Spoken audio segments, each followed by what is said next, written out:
deeply honored and humbled by this recognition.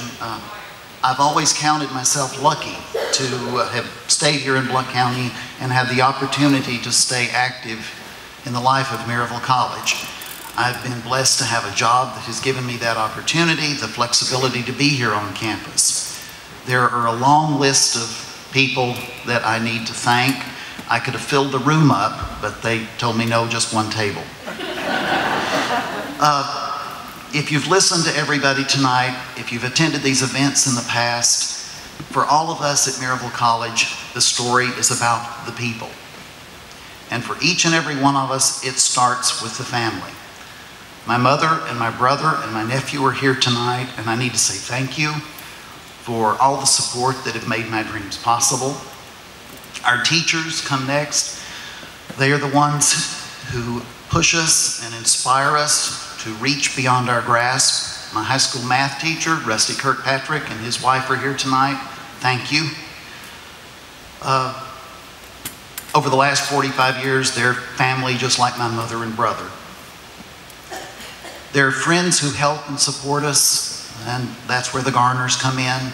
When it got time to come to school, Grace and Raymond said, well, come live with us. Mac and the girls are at Maryville College, so it won't be a big deal. We're down there 2 or 3 times a day. So thank you, fellas, for sharing your lives and your home for 4 years. Your family, too. While here, like the rest of you, I owe a big thank you to the professors who struggled with each of us every day, coaxed our best efforts from the sometimes reluctant scholars that we were.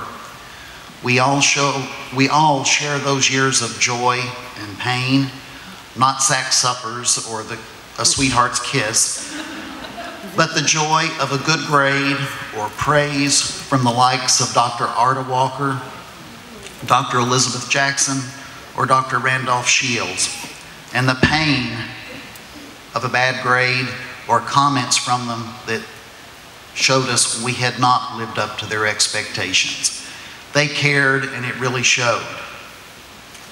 It was really tough when you disappointed them. Perhaps the one professor who did leave the most lasting impression with me was Dr. Elizabeth Fowler. Like Dr. Jackson, she was an English professor. And she saw something in me that I didn't know was there, and that was the ability to use words. She encouraged me to write. I never really pursued that. They wanted me to be an English major. I stuck with history and Dr. Walker. One thing, though, they were failures at. Neither Dr. Walker nor Dr. Jackson were ever able to teach me to spell or what to do with a comma. They just wrote notes on my papers until I graduated.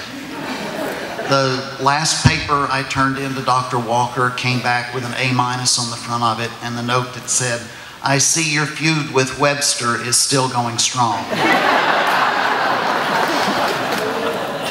By that point, she had stopped marking individual words. Oh, and yes, I never did learn to use the systematic discourse outline, but don't tell anybody. Aside from the professors, there was also the staff that made Maryville a place we could grow as students and individuals. You saw the picture of Mr. Lehman, the treasurer, and Mr. Crawford, who worked with him.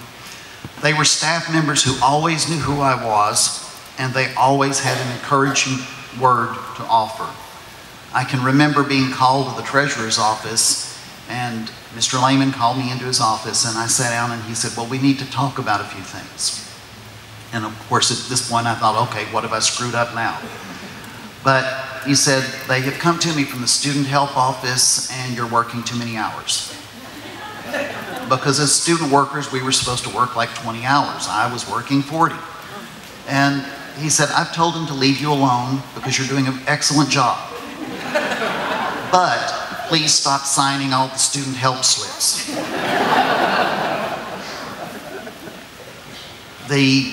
Miss Hennemuth, and you saw in the video, gave me my job in the bookstore. I got that job because I was trained in a grocery store on the cash register they had just purchased for the bookstore. She became a neighbor later down the road. Mrs. Ilda Bennett ran the post office when we were in school, and she shared her family And over the last 40 years, they have become my family as well. Her daughter Becky is here with me tonight, so you get a big thank you as well.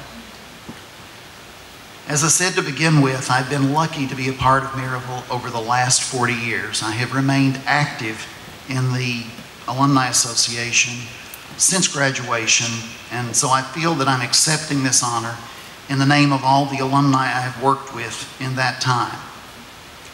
Rob Kennedy is here tonight and has a seat at my table. Though he and I have worked together for over 30 years, he represents all of the alumni that have served on the Blount County Alumni Chapter Board with me. I'm just a front man. They have done 95% of everything that I get credit for. I won't try to name everybody in the room because I'm sure I'll miss somebody, and I really don't want to do that. I do want to say one thing though. Dr. Bogart, this room represents a treasure trove of experience and knowledge that you need to just ask, and they stand ready to help or serve in any way possible as Maryville continues down this road of creating amazing people and sends them out into the world to change the future. Finally, to the current staff, you're all special people. You dedicate each day to seeing that Maryville College is a better place than yesterday. You have always made me feel that I am part of something truly worthwhile and noteworthy. And one final statement. I am a Maryville College graduate. That doesn't say a lot, but it explains so very much. Thank you.